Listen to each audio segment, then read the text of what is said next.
welcome to Broadsheets, a political panel show discussing British politics.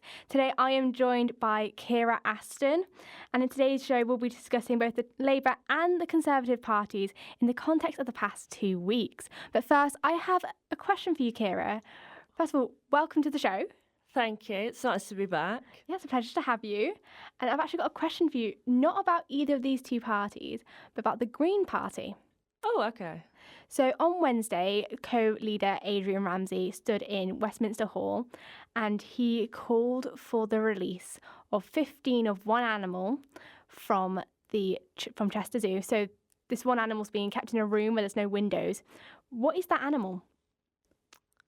Oh, do you know what? I genuinely don't know.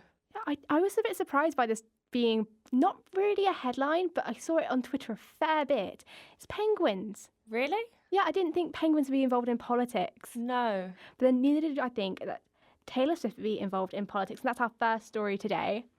Obviously, we were talking about this before. And it's been going on for a while because obviously Keir Starmer received the donations to attend the concert. But he wasn't the only one of the Labour government and the Labour Party to attend. So can you just tell me more about that? So essentially, the latest update with this whole expenses situation is Keir Starmer has now paid $6,000 worth of his expenses back, including those Taylor Swift tickets, which is, I think it's Taylor Swift tickets, and there's a couple of other things, because he feels that, to quote him, he said it's the right thing to do. Which I suppose, is it going to put this whole situation to bed slightly? Is my question on the whole matter. He also said that he didn't expect the politicians to repay their donations. So it was more of a matter of personal choice rather than make the entire party look quite weak. But then does the party look weak if, well, we all know who took how much donations, but whether or not people are returning them, does that make the party look weaker than it could? No, because even though you've got the situation of when there's a vote in Westminster, there's party whips, but this is a completely different situation. I think because it's personal expenses, I think the MP themselves should choose, and I think that is the right stance, whether they repay it or not. Yeah. Because they're not bound by party rules as much, really. Yeah, that's true. And actually, we're going to switch quickly to the Conservatives because Boris Johnson, we know, his book came out today. Yes. Would you pay the 30 quid? Not a chance. So he, in an interview, discussed this incident with, what would you call it, an incident? I don't know. This whole donation scandal, and he actually called Keir Starmer greedy. Yeah, that was on LBC News, and there's been so much more that makes, I guess, the Labour Party look greedy with the offer of businesses meeting the business secretary, Jonathan Reynolds, for the cost of, I think it was $50,000 to have brunch with him, and then to have, personal meetings with Starmer or Rayner at the Labour conference. Does that make the Labour Party look just the same as the Conservatives? I don't think so, and I think considering that's coming from Boris Johnson, who a couple of years ago had his own scandals. Yeah, of course, he received 1 million in donations. Yeah, I don't think that they're the same as the Tories. I think, and I said this last time, I think this whole situation has been blown out of proportion. Yes, it's bad that they're taking so much, but yeah, I don't think that they're the same. There were situations with Boris, like you've just said. There's situations, but I don't think that they were in the same realm. I don't think you can put Taylor Swift concert tickets in the same realm as £1 million of donations. I think they're completely different situations. So I personally wouldn't say that they're the same in this situation. But today there was a headline of the new investment minister. She's not got political experience, but now she's in politics. She's actually in the House of Lords. That could look like, if you know, say, I think similarly with Boris Johnson, it's the people you know, you get the positions. It can give the appearance to the public of the government being a little bit, I wouldn't say sleazy, but leaning towards the sleaze. I think bringing up Boris Johnson and House of Lords stuff, he himself has put people through the House of Lords that were in a similar situation to this. I think there's a particular incident last year, maybe not last year, maybe the year before. Maybe it wasn't Boris, but there was a young woman that entered the House of Lords. Yes. When she's very young and she hasn't really got that much experience in her field. And I remember that being a big story. And then there were, of course, the theories of her being Boris Johnson's daughter. And yeah. So, yeah. I mean, moving on, we can talk about another part of the Labour Party. Actually, yesterday was the new employment rights bill. And that suggests to the people that maybe Labour aren't like the Conservatives. They're still the party of the working people. And just on Monday, it's either Monday or Tuesday that now workers can get 100% of their tips with the new laws. Yeah. Do you think that Labour are now, and have always been since they came into office 99 days ago, that they are the party of the working people? Do you think they will stay committed to the working class people? It depends who you ask. Some people don't view this current Labour Party as the party of the working people, and some people do believe that it caters for everyone, including the working class. I think with this new bill, and I find it really interesting, some of the things that are within it. This is about 0 hours contracts. I felt how employers have to give people on 0 hours contracts an actual contracted work hours after a certain point. Also, no fire and rehire. Yeah, that's a big one. And how you can, I think it's from day one of your entering your job, you can say you were treated unfairly or something like that, which is very interesting. I think certainly on this matter, they are showing themselves to still care about the working class. And employers' rights is always an interesting topic. But I do think, especially with the 0 hours contract stuff, that was the thing that really intrigued me. And I think it's about time, if I'm honest. But yeah, the fact that you can say that you were treated unfairly from your job from day one is a very interesting matter that I didn't think about until I saw it in this bill. I mean, with time, we'll see how it turns out to be, because elements of it will be quite effective, but then people could be a bit sceptical about other parts of it. And another thing that's came up for the Labour Party this week is, well, we've seen the change with this new law, and we've also seen a change actually in Starmer's government. Of course, I'm talking about Sue Gray. So she resigned literally this weekend, and none of the journalists knew what was happening. They were keeping it very hush, and then all of a sudden it came out, and she has been replaced by Morgan McSweeney, who's a new chief of staff, and he led the Labour electoral campaign for this general election.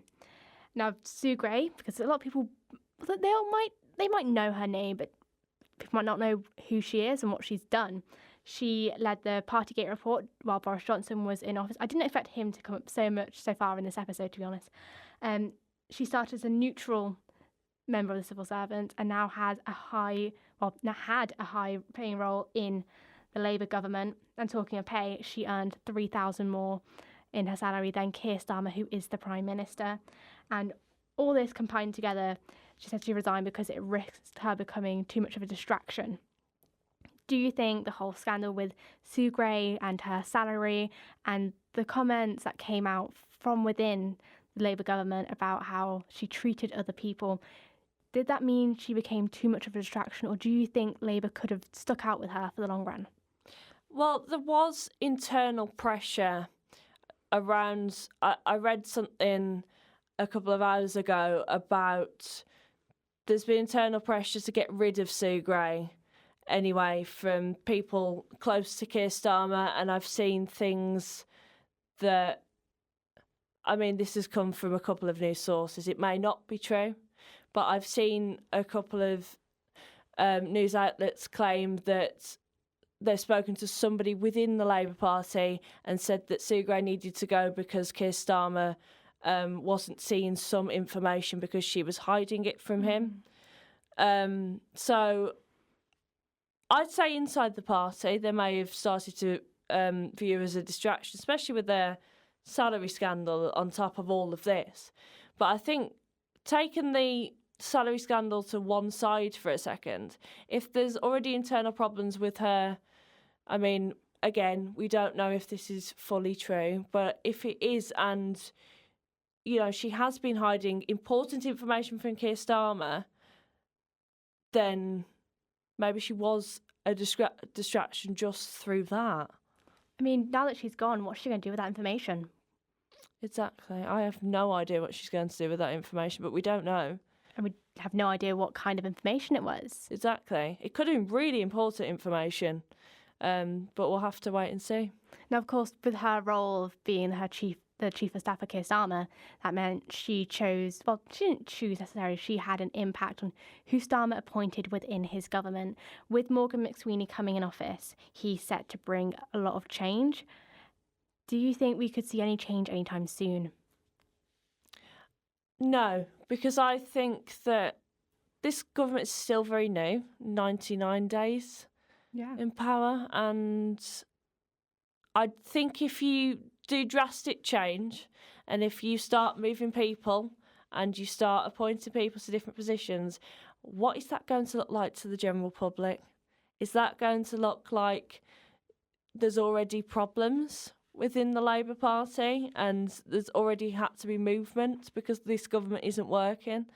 I think Labour, after being out of government for how many years that they don't want to put any more pressure on themselves by mixing everybody around and going, oh, sorry, it's been 100 days, but we feel like all these roles that we put everyone in the first place are incorrect. I mean, yes, again, with Boris Johnson, he changed his cabinet around quite often, and the reshuffling made their party seem quite weak, especially at a time of COVID and everything.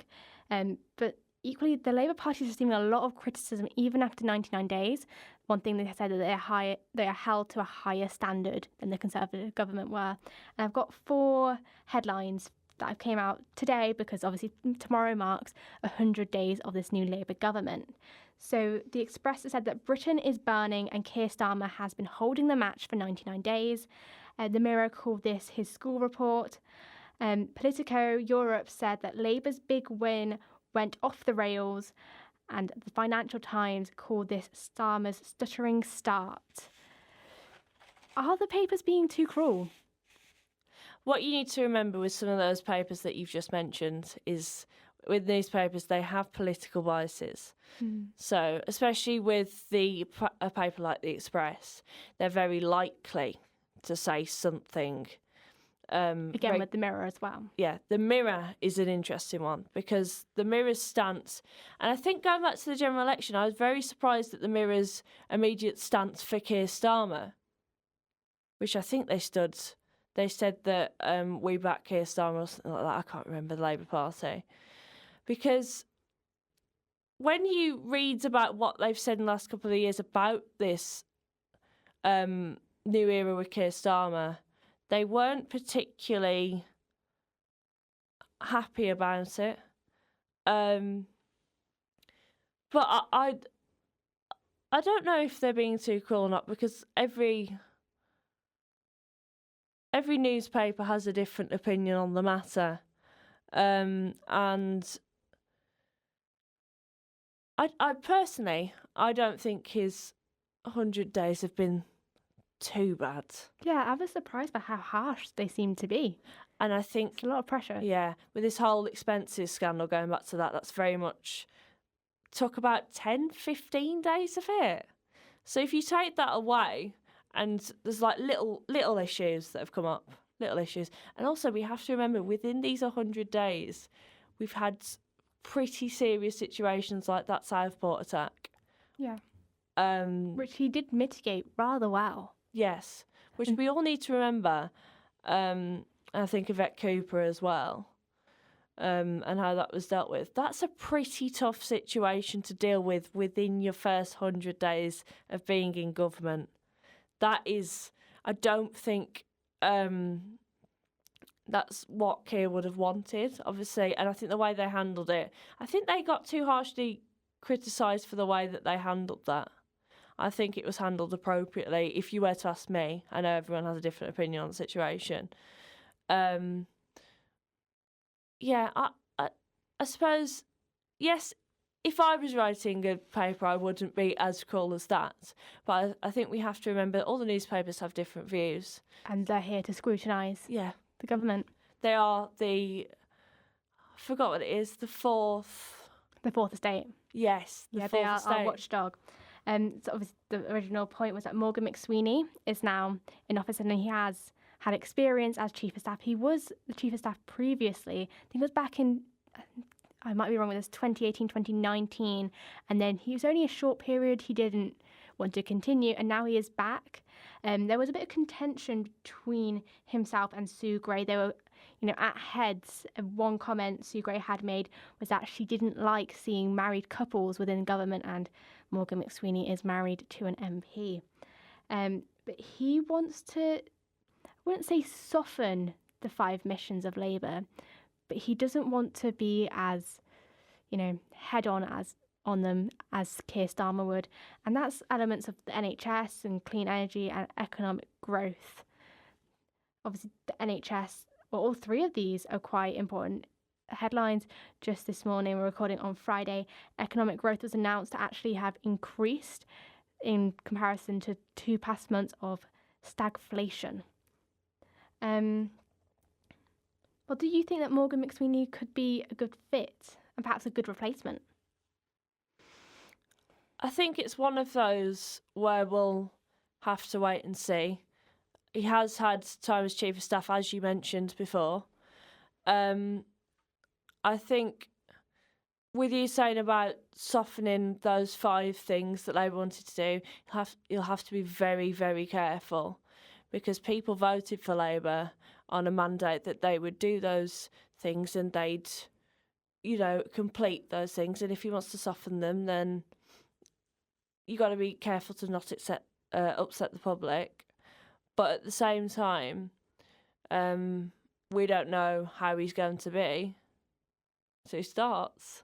That's very true. Also, talk of new starts, the Conservative Party will, in November, see a new leader. We've been seeing the changes in the amount of candidates. So he started off with Mel Stride, Priti Patel. They were the first ones out of the Conservative leadership race. And then just this week, we had Tom Tugendhat and James Cleverly leaving us with Kemi Badenoch and Robert Jenrick. What's your take on the final 2? I'm a bit shocked because I thought James Cleverly would have been in this final 2. I thought it was nailed on at the start of this Tory leadership election. But I am starting to think, if people are starting to remember in that party, if people are starting to remember how the last government ended, and James Cleverly was heavily around that, and do they want to go back to the past? So maybe that's why he's not made it through. In terms of the votes between Robert Jenrick and Kemi Badenoch, 1 vote in it. Kemi Badenoch got 42, Robert Jenrick got 41. So this could be quite tight. But I do think, I have this feeling that a lot of the people who voted for James Cleverly are now going to vote for Robert Jenrick. I mean, the One Nation Tories are voting for neither of them. Neither party neither contenders appeal to the One Nation Tories, which is quite interesting. If they're losing support from a big sector of the party, where does this sector go? I don't know. I genuinely... Well, it's people who feel that they're lost within their current party. Sometimes that ends up forming a new party. I wonder what you're suggesting there. Yeah. Sometimes a new party forms out of a strain of the Conservative Party. So that may happen again. We've seen that before, and that party is still going. So it might be round two.